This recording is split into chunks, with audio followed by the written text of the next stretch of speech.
Hey, I saw this video and I wanted to share it with you guys.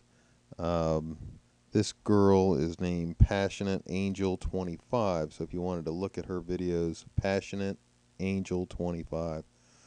Anyway, I was listening to the video and thinking, this is really a lot like the Trayvon case in that people are ready to hold somebody responsible to the point of wanting to kill him before there's been a trial.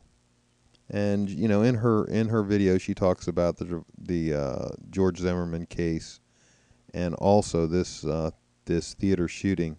So I wanted to share this little part where she talks about the theater shooting and what she thinks should be done to this guy based on the limited information she has. One thing we do know about this man is that he is indeed not insane. So this is one time I can say send him straight to the death penalty. Matter of fact, how about this? How about we go back to the old days and we put his neck in a rope and hang him? How about that? I'm just so tired of these people going out and destroying people's lives just because they're not happy with theirs. I'm just tired of it. Well, it's just very difficult for me because as an American, I've always believed that you're innocent until proven guilty. And that proof of guilt has to be beyond a reasonable doubt. We can't just say, well, they found him out in the parking lot sitting by his car. So just based on that, we're going to assume that he's guilty. We don't know that. We don't know anything about this guy yet. We don't know anything except the guy who did the shooting was 5'8" to 5'9", and the guy that they arrested is 6'3". So the difference is about 6 inches, 6 to 7 inches in difference in height, according to the witness that was right there, second row, right behind where the door is, the second row, 4th seat from the edge. So this guy could see real close and real clearly. So we know that. If you want to see my first video on this, you'll see that that's the case. But this video is more about the reaction and how people react before getting all the facts. This is the mob mentality that I've been talking about in the Trayvon case.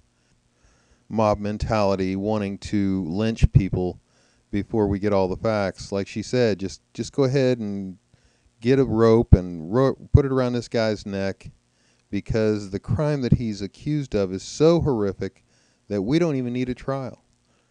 And that's the thing that's really bugging me, and that's how I feel the majority of the people against George are acting. They don't have any concern for real justice. They just want to get their emotions resolved, and right now their emotions tell them that somebody must die for this child's shooting death. Somebody must die. That's just the way they feel, and they don't care. And in the olden days, that's probably what would have happened. They just would have grabbed him, drug him out. Maybe they would have given him a trial, but the trial would have been, he's guilty, okay, and hang him by the neck until dead. And a lot of black people were hung that way. A lot of black people were lynched legally that way, because how quickly people are to immediately assume, you see this black guy walking down the street and your loved one's dead. So, first thing you're going to think is, it must have been him, and you're willing to even lie under oath. And that's the way it was in the old days. One person would say, yeah, that was him. That's it. He's gone. They're going to hang him. So for black people today to be doing this, to be suggesting that people should be hung immediately before there's a trial, this is scary stuff. Scary stuff for all of us, not just white people, believe me. Because if we're willing to go back to these days where we can just hang people, I can guarantee you the people that are going to get hurt the most are the black people, because they're the ones that end up facing trial. They're the ones that are blamed for the majority of crimes. So you would think that black people of all people would want to make sure that everybody gets a fair hearing in every case. But it's not. It doesn't seem to be that way, at least since Trayvon. You know, in the old days it was not this way. I don't know what's happened. It's amazing. Anyway, good talking to you guys.